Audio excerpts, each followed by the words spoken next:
여기 미국 한 방송국 기자가 충격에 빠졌습니다. 이 기자는 세계 국가들의 군사력과 방산 기술을 실제로 보고 체험하며 그 사실을 토대로 세계의 정보를 제공을 하며 자신의 결과물에 상당히 자부심을 갖는 여기자였습니다.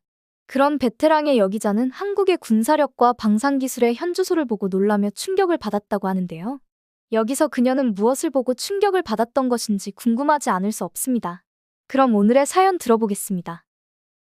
안녕하세요. 저는 미국 기자로 제 이름은 제노비아 블랙우드라고 해요. 주로 세계 군사력과 방산 기술에 대한 기사를 주로 쓰고 있어요. 실제로 해당 국가에 직접 방문하여 군사력 시스템과 방산 기술의 현주소를 직접 보고 체험하며 기사를 쓰고 있는데 세계 많은 곳에 저희 기사를 신빙성 있는 토론 자료로도 쓰일 정도이고 항상 이슈가 되고 있어요.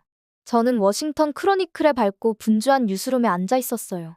저의 타자기 소리와 울리는 전화벨 소리에 둘러싸인 채 제 책상에 앉아 있었고 벽에 걸린 대형 TV에서는 전 세계 뉴스가 흘러나왔어요. 동료 기자분들은 커피 잔을 들고 여기저기 바쁘게 움직이고 계셨고 저는 기억하기 쉬운 제 이름 덕분에 신문사에서 꽤 많은 나라를 다녀온 경험이 있었어요. 저는 파란 펜으로 메모장에 상사께서 보내주신 이메일 내용을 두드리며 읽었어요. 제 새로운 임무는 한국의 군사와 기술에 관한 기사였어요. 한숨을 쉬며 어두운 머리카락을 쓸어 넘기면서 중동의 큰 전쟁들, 동남아시아의 끔찍한 홍수들, 그리고 유럽의 정치적 싸움들에 대해 보도해왔지만 한국에 대해서는 별로 관심이 없었어요. 한국이라고요? 저는 혼자 중얼거렸어요. 중국과 일본이라는 거인들 사이에 낀 작은 나라 아닌가요? 지도 위에 있는 한국은 큰 이웃들의 그림자 속에 자리 잡은 작은 국가처럼 보였고 아마도 미국의 보호 덕분에 겨우 살아남고 있을 거라고 생각했어요. 그런데 왜 제 편집장께서 이곳에 관한 큰 기사를 원하셨을까요? 컴퓨터 화면에서 동아시아 지도를 열어보니 한국은 중국 가장자리에 매달린 작은 반도처럼 보였고 일본은 바다 건너편에 있었어요. 주변 국가들에 비하면 너무 작게 느껴졌어요. 학교에서 한국 전쟁에 대해 조금 배운 기억이 있었지만 그게 전부였거든요. 저는 서랍을 열어 여행 체크리스트를 꺼냈어요.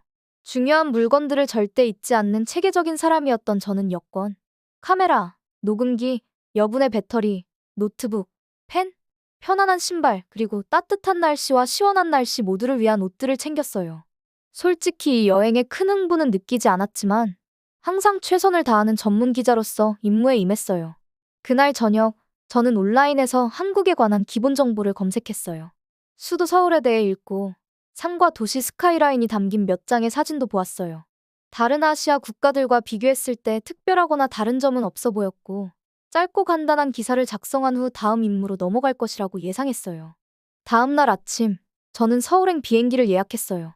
태평양을 가로지르는 매우 긴 여정이 될 것이었어요. 가방을 싸면서 한국에서 무엇을 발견할지 궁금해졌어요. 많은 것을 기대하지는 않았고 미국의 보호 덕분에 겨우 유지되고 있는 나라라고 생각했거든요. 하지만 이 여행이 제 한국에 대한 시각을 완전히 바꾸어 놓을 줄은 전혀요. 단순한 임무가 놀라운 일들을 이룬 국가의 발견으로 바뀔 것이라고는 상상도 못했어요. 가방을 닫고 이른 아침 비행기를 위해 알람을 맞추면서 저는 한국이 제 예상과는 전혀 다른 방식으로 저를 놀라게 할 것임을 깨닫지 못했어요. 16시간에 걸친 태평양 횡단의 긴 비행 끝에 제 비행기는 마침내 한국 인천국제공항에 착륙했어요. 눈은 졸음에 무거웠고 몸은 오랫동안 앉아 있어서 뻣뻣했어요. 솔직히 저는 개발도상국에서 보던 것처럼 작고 구식인 기본적인 시설만 있는 공항을 예상했었어요. 그러나 제 눈앞에 펼쳐진 것은 놀라움 그 자체였어요. 공항은 거대하고 초현대적이었고 자연광이 쏟아지는 높은 유리 천장이 인상적이었어요. 움직이는 보도는 지친 여행객들을 터미널 사이로 수월하게 이끌었고 고속 열차는 승객들을 서울로 빠르게 데려갈 준비가 되어 있었어요. 무엇보다 도움이 필요한 방문객들에게 여러 언어로 도움을 주는 로봇들이 공항을 돌아다니는 모습이 정말 인상적이었어요.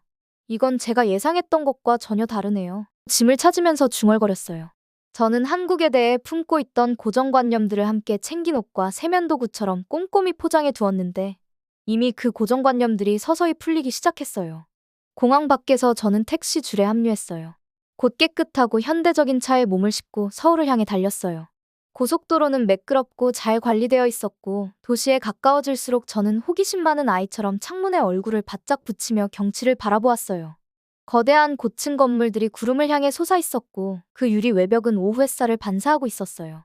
디지털 광고판에서는 제가 잘 아는 삼성 휴대폰, 현대 자동차, LG 전자제품 등의 다채로운 광고가 흘러나왔어요. 저는 깜짝 놀라며 이 모든 것이 한국 회사들이라는 사실을 깨달았어요. 그동안 제가 어디서 왔는지 별로 생각하지 않고 몇 년 동안 한국 제품들을 사용해왔던 제 주머니 속에 삼성 휴대폰이 바로 그 나라에서 만들어졌다는 사실이었어요. 택시는 건물들 사이를 곡선으로 잇는 고가도로를 따라 빠르게 달렸어요.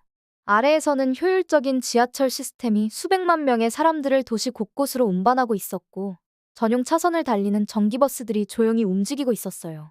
보도 위에 사람들은 빠르게 걸으며 스마트폰이나 이어폰을 착용하고 있었어요. 모든 것이 목적과 에너지를 가지고 움직이는 것처럼 느껴졌어요. 제가 묵은 호텔은 강남 지구에 위치해 있었는데, 이곳은 부유함으로 유명하고 한국 음악이 전 세계로 퍼진 인기 노래에도 종종 언급되는 지역이었어요. 15층에 있는 제 방에서는 서울 중심을 가로지르는 넓은 한강과 다채로운 불빛으로 밝혀진 다리들이 강을 가로지르는 모습, 그리고 멀리 보이는 푸른 산들이 도시 풍경을 감싸 안는 모습을 볼 수 있었어요. 그날 저녁, 저는 호텔 침대에 앉아 앞으로 일주일 동안의 일정을 검토했어요. 군사 전문가들과의 인터뷰, 방위 기술 전시회 방문, 그리고 정부 관리들과의 회의 일정이 잡혀 있었어요. 반짝이는 도시 스카이라인을 바라보며 저는 이전의 무관심이 설렘으로 바뀌는 것을 느꼈어요. 분명히 한국에는 제가 상상했던 것보다 훨씬 더 많은 매력이 숨어 있었어요. 서울의 밤이 내려앉자 저는 도시가 마치 빛의 바다로 변하는 모습을 감탄하며 지켜보았어요. 내일은 이 놀라운 나라를 직접 탐험하는 첫날이 될 거라는 생각에 가슴이 두근거렸어요. 한국의 군사력에 대해 아직 많이 알지 못했지만 첨단 기술과 활기찬 도시가 제게 많은 것을 가르쳐 줄 것임을 암시하고 있었어요. 아마도 이 임무는 제가 생각했던 것보다 훨씬 더 흥미로울 거라고 느꼈어요.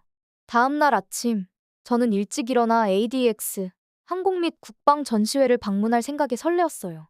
이 전시회는 아시아에서 가장 큰 군사 기술쇼 중 하나였고, 여러 국가와 기업들이 최신 무기와 방위 시스템을 선보이는 자리였어요. 호텔 방에서 토스트와 커피로 간단하게 아침 식사를 마친 후, 저는 하루 종일 걸어 다닐 것을 대비해 가장 편안한 신발과 전문적인 옷차림을 갖추었어요. 택시가 저를 서울 외곽의 거대한 컨벤션 센터에 내려주었어요. 바깥에서 보니 그 건물은 구비구비한 벽과 큰 유리창을 가진 거대한 은색 우주선처럼 보였어요. 저는 정장과 군복을 입은 사람들의 무리를 따라 입구 문으로 들어갔어요. 안으로 들어서자 전시장은 마치 거대한 비행기 경납고처럼 펼쳐져 있었고, 천장이 너무 높아서 실제 헬리콥터들이 공중에 매달린 듯한 느낌을 주었어요. 저는 잠시 멈춰서서 그곳의 규모와 소음에 압도되었어요. 전시장은 다양한 언어가 오가는 수천 개의 대화, 때때로 들려오는 엔진 굉음, 그리고 확성기를 통한 안내방송으로 가득 차 있었고, 공기에는 금속과 기계, 그리고 곳곳에 작은 카페에서 풍기는 커피향이 섞여 있었어요. 전시회 깊숙한 곳으로 걸어 들어가면서 저는 가장 인상적인 군용 차량과 무기들을 바라보며 한국 국기가 자랑스럽게 전시된 모습을 보았어요. 사실 저는 미국이나 유럽 장비들이 전시회를 지배할 거라고 예상했었는데, 한국산 탱크, 항공기, 그리고 함선들이 중심을 이루고 있었어요. 그러던 중 친절한 가이드 지호 씨께서 제 기자 배지를 확인하시고 다가오셨어요. 그는 단정한 어두운 정장을 입은 젊은 한국 남성이었고, 국제 언론인들을 돕기 위해 배정받은 분이셨어요. 지호 씨께서 거대한 전시회를 안내해 주시겠다고 제안하실 때 그의 미소에서 따뜻한 환영의 느낌이 전해졌어요. 하루 종일 지호 씨와 함께 전시회의 다양한 섹션들을 둘러보았어요. 먼저 한국에서 설계하고 제작한 날렵한 전투기가 전시된 항공기 섹션을 방문했어요. 밝은 조명 아래서 매끄러운 금속 기체가 빛났고, KF-4 보라매라는 제트기는 미국 에어쇼에서 보았던 것만큼이나 첨단임을 확인할 수 있었어요. 지호 씨께서 이 전투기가 한국에서 개발되었고, 한국 엔지니어들이 복잡한 시스템의 대부분을 설계하였다고 설명해 주셨어요. 다음으로 지상 차량 섹션을 보러 갔는데, 그곳에는 가파른 산을 오르고 강을 건널 수 있는 거대한 탱크들이 전시되어 있었어요. 위장 도색과 거대한 포를 갖춘 KE 블랙 팬서 탱크는 미국이나 독일의 최고 탱크들과 경쟁할 만한 성능을 자랑하고 있었어요. 저는 이 탱크들이 단순히 한국 군대에서만 사용되는 것이 아니라 전 세계 여러 나라에 판매되고 있다는 사실을 알게 되었어요. 또 다른 구역에서는 작은 드론과 로봇들이 안전 케이지 안에서 움직이고 있었어요. 이 기계들은 위험 지역 위를 날거나 무너진 건물 안으로 들어가 인명을 구하는 역할을 하도록 설계되었고, 한국 과학자들이 최첨단 기술로 스스로 판단할 수 있게 만든 것이었어요. 해군 섹션에서는 미사일 방어 시스템을 갖춘 거대한 군함 모델들이 전시되어 있었어요. 커다란 화면에서는 이 배들이 거친 바다를 항해하며 표적의 미사일을 발사하고, 조율된 그룹으로 함께 작업하는 모습이 재생되고 있었어요. 늦은 오후가 되어 제 노트북은 정보로 가득 찼고 제 마음은 새로운 지식으로 어지러워졌어요. 걸으면서 발이 아팠지만 저는 질문을 멈출 수 없었어요. 한국이 이렇게 첨단 군사 장비를 제조한다는 사실은 상상도 못했었거든요.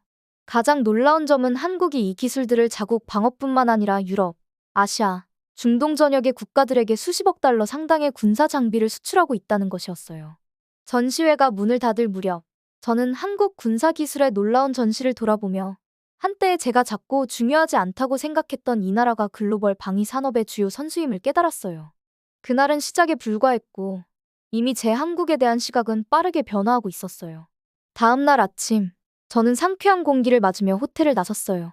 군용 지프차가 저를 서울 외곽의 훈련 시설로 데려가기 위해 기다리고 있었고 단정한 제복을 입은 젊은 한국 병사 운전사께서 존경스러운 고개 끄덕임으로 저를 맞이해 주셨어요. 분주한 도시를 벗어나자 높은 건물들은 점점 작은 집들과 소나무로 덮인 초록 언덕으로 바뀌었어요. 약 1시간 정도 운전한 후 우리는 철조망이 꼭대기에 있는 높은 울타리로 둘러싸인 군사기지에 도착했어요.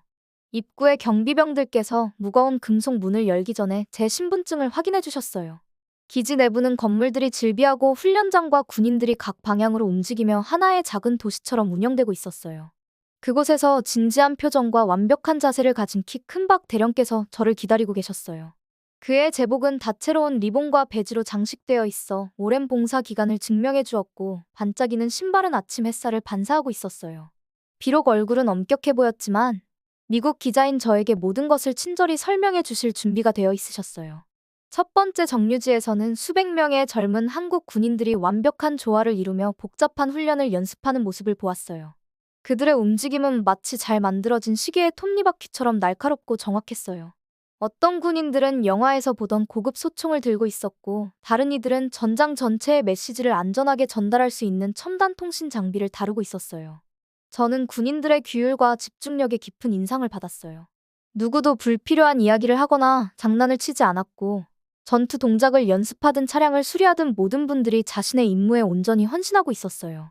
박 대령께서는 한국 남성들이 대개 약 18개월 동안 군 복무를 하며 국가가 공격받을 경우를 대비해 거대한 예비군을 형성한다고 설명해 주셨어요. 그 후 우리는 군인들이 다양한 무기로 연습하는 실내 사격장을 방문했어요. 훈련생들이 인상적인 정확도로 표적을 맞추는 동안 방 안은 통제된 총성으로 가득 찼고 또 다른 건물에서는 군인들이 수마일 떨어진 곳에서도 적의 움직임을 감지하고 추적할 수 있도록 컴퓨터 시스템을 사용하는 모습을 보며 감탄했어요.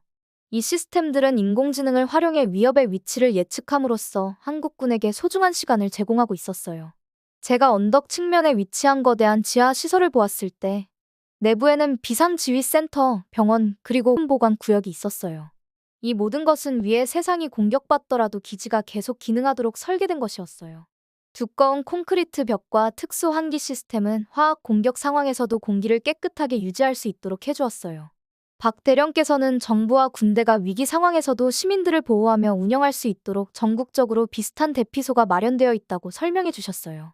큰 차고에서는 정비사분들이 탱크, 장갑차, 그리고 레이더와 미사일 시스템을 갖춘 특수 트럭들을 정비하고 계셨어요. 이 차량들은 한국의 산악 지형에 맞춰 초록, 갈색, 검은색 위장 패턴으로 도색되어 있었고 많은 부분에 한국어 글자와 제조 표시가 새겨져 있어 수입된 것이 아니라 한국에서 직접 만들어졌음을 알 수 있었어요. 박 대령께서는 저를 훈련장의 한눈에 내려다 보이는 언덕으로 안내해 주셨어요. 그 높이에서 저는 기지 전체의 분주한 활동을 한눈에 볼 수 있었고 켄터키 주보다 작은 나라에 약 5천만 명이 살면서도 북한의 지속적인 위협 속에서 세계 최고 수준의 방어 시스템을 개발했다는 사실에 경탄했어요. 해가 지기 시작하면서 훈련장에 긴 그림자가 드리우자 저는 이곳이 단순한 군사력이 아니라 스스로를 방어할 준비가 된 온 국민이 함께 만들어낸 국가임을 깨달았어요. 모든 시민이 각자의 역할을 다하며 모든 시스템이 신중하게 설계되어 지난 수십 년간 위협에 맞서온 결연한 준비 상태를 보여주었어요.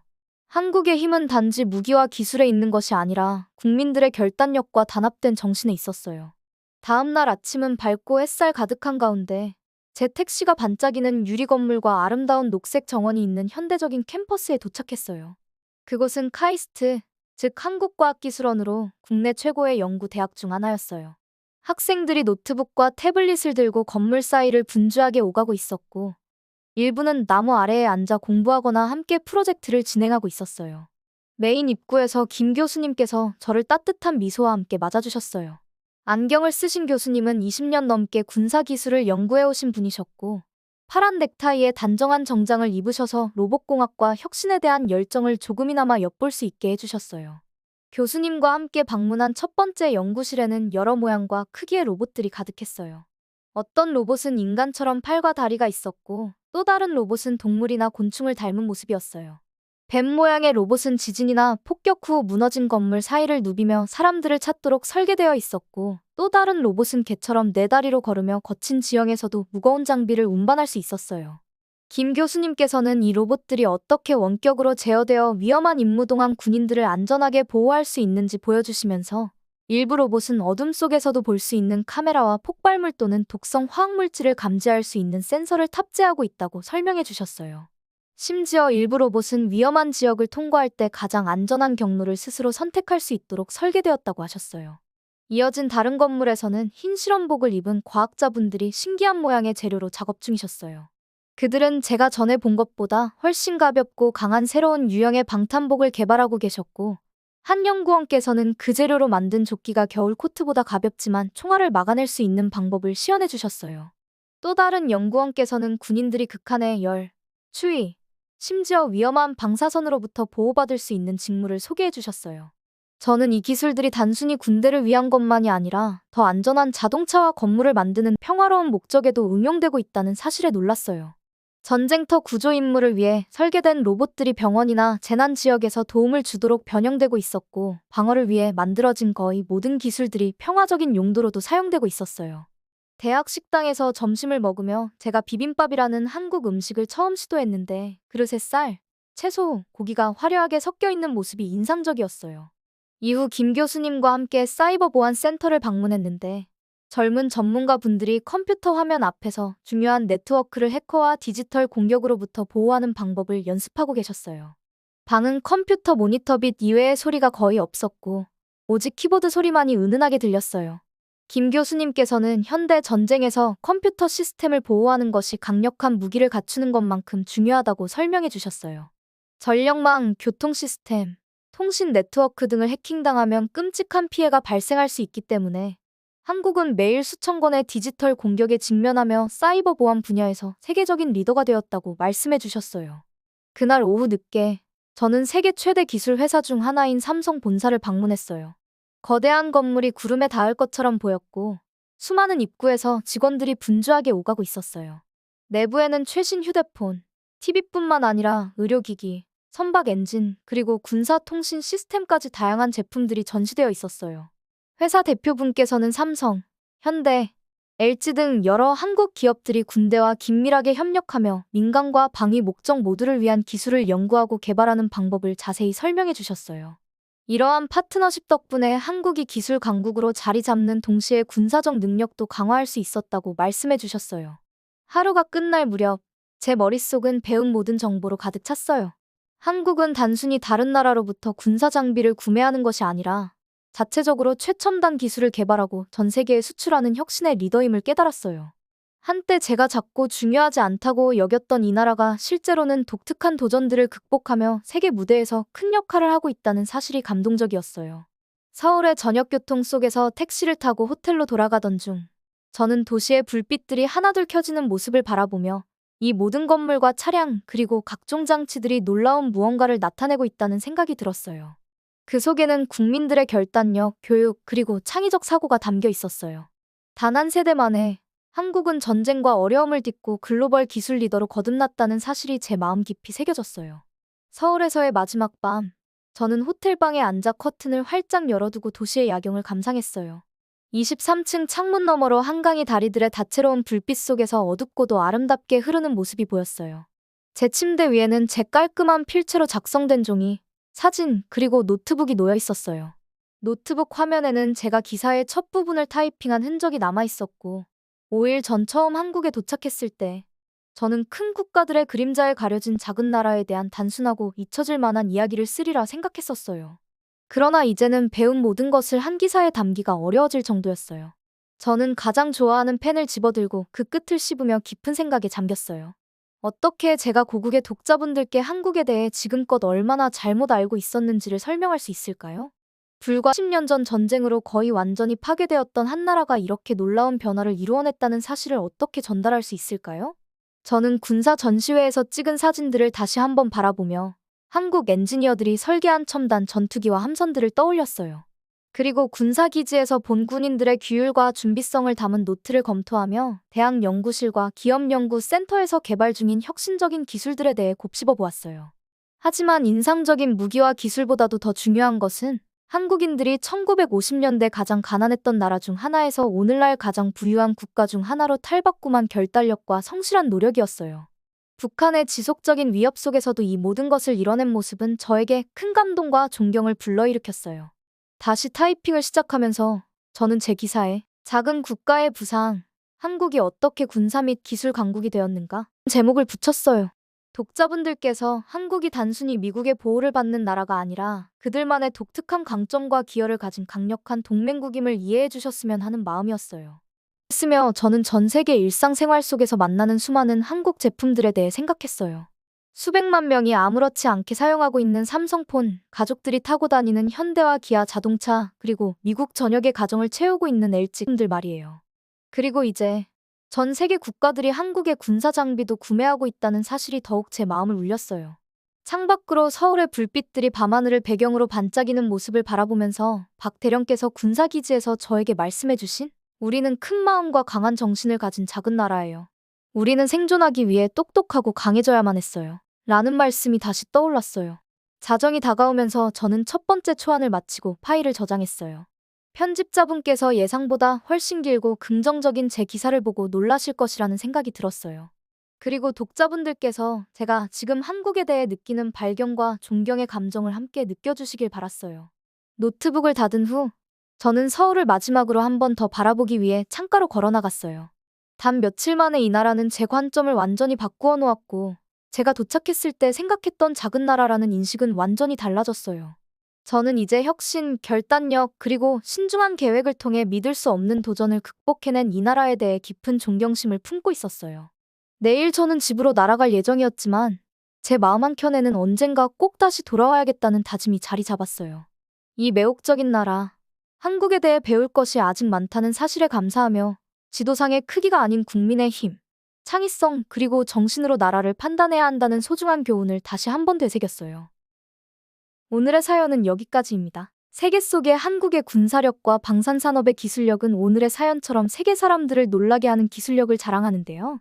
이러한 세계 최고 수준의 한국의 군사력은 한국 국민에게 자부심을 선사하기도 하네요. 앞으로도 더욱 발전하는 한국의 모습을 세계가 지켜봐줬으면 하는 바람입니다. 그럼 오늘의 이야기가 좋으셨다면 구독과 좋아요 부탁드려요. 구독자 여러분, 오늘도 행복한 하루 보내세요. 감사합니다.